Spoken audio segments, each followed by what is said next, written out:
Light for All presents Daily Food Series, The Gospel of John, Word, Life, and Edification, Part 2.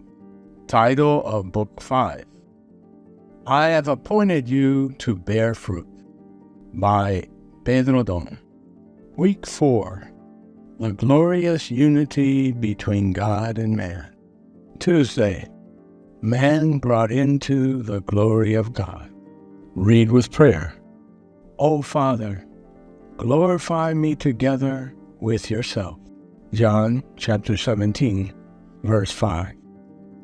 In chapter 17, Jesus goes on to say to the Father, And now, O Father, glorify me together with yourself, with the glory which I had with you before the world was.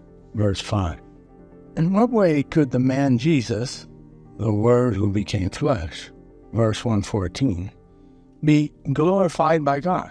Jesus, as the grain of wheat, was glorified through his death and resurrection. Following Jesus' example, we must glorify God here on earth by completing the work he assigned to us to do. John 17:4. Jesus was glorified by the Father because he did his will. He agreed to be the grain of wheat sown in the earth to produce much fruit for God. Chapter 12, verse 24. The truth is, if Jesus, as the grain of wheat that fell into the earth, had not been willing to die, he would forever be the only begotten Son of the Father, and the multiplying life of God would be retained within the shell of his humanity. Yet, in that grain was divinity, eternal life, resurrection life. Thus, when the shell cracked, this life was manifested. Was Christ's humanity discarded after being split for the divine life to manifest itself? Certainly not. God's intention is precisely, in an unprecedented way, to bring humanity into himself, into his glory. Therefore, Jesus' death and resurrection were intended to glorify him as a man. For glorification to occur, he would go through 2 stages. The first stage, the man Jesus had to strictly comply with the Father's will. Otherwise, he would be reproved and would not be resurrected, and his body would experience corruption.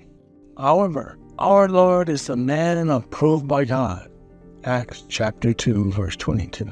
He did nothing of himself, did not speak his own words, nor sought his own will or his own glory. That is why the Father raised him from the dead.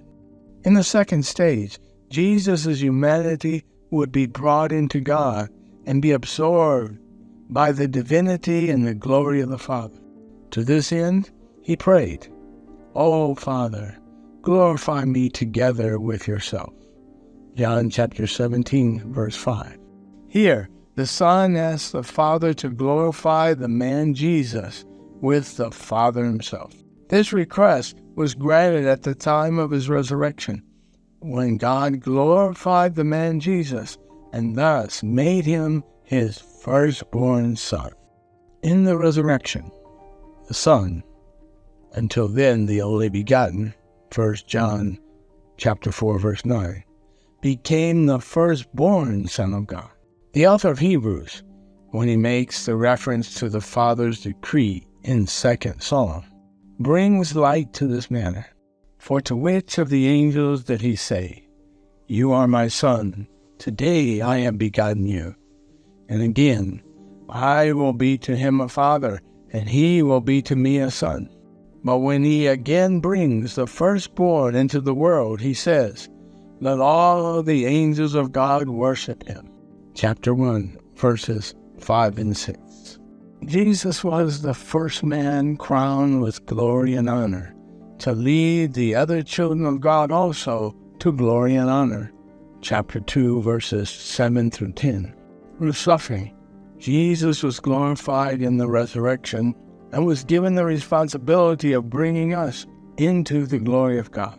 Being brought into the glory of God means being brought into His presence. For this is what glory represents.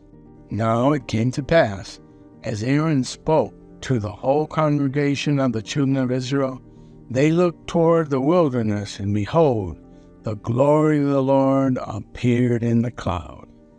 Exodus chapter 16, verse 10. When the glory of the Lord appeared in the cloud, His presence was also there. Now the glory of the Lord rested on Mount Sinai, and the cloud covered it 6 days. And on the seventh day He called to Moses out of the midst of the cloud. Chapter 24, verse 16. The glory of the Lord resting on Mount Sinai indicates that His presence arrived there. The sight of the glory of the Lord was like a consuming fire on the top of the mountain in the eyes of the children of Israel. Chapter 24, verse 17. In addition to indicating the presence of the Lord, this verse shows us what glory looked like. The appearance of the glory of the Lord was like a consuming fire, a burning fire. How can the glory of the Lord appear? A passage recorded in the book of Leviticus reports, Then Moses said, This is the thing which the Lord commanded you to do, and the glory of the Lord will appear to you. Chapter 9, verse 6. We must understand that God's word to His people is always in order, a commandment to be executed. When we believe and obey, His glory appears to us, and this indicates His approval. May the glory of the Lord appear to all of us. Write the sentence that touched your heart the most. Highlight the key points in this sentence. Pray according to the content highlighted above.